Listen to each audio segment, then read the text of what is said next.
The Cadono cooling towel is an interesting product because it's not trying to compete with the premium brands like Mission or ChillPal. It's positioning itself as the budget-friendly multi-pack option, and honestly, that's exactly where it delivers. You get 4 in a pack, and they're 40 inches long, which is plenty of length to wrap around your neck without it slipping off. Activation is the standard soak, wring, and snap routine. There's no chemical coating to worry about.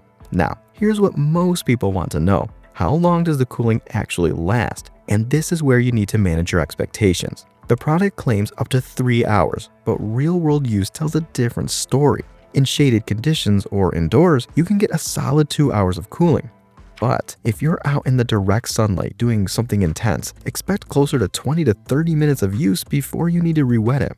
A hack I discovered that helps with this. If your towel warms up, don't re-soak it immediately. I normally just take it off and shake it out vigorously, and the air movement reactivates the evaporative cooling. That brings me to comfort levels. One thing that surprised me about these towels is the texture. One side is noticeably softer than the other. The softer side sits comfortably against your skin without any scratching or irritation. The fabric is also so light that you basically forget it's there. This matters when you're wearing it around your neck for extended periods.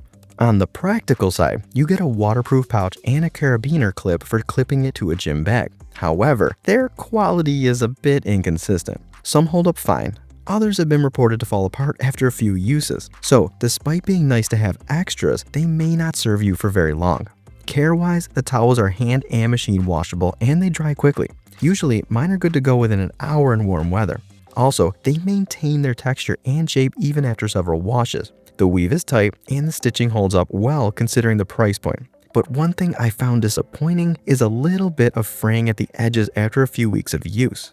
So, if you're using them daily, this is something to keep in mind. However, it's pretty standard for budget microfiber.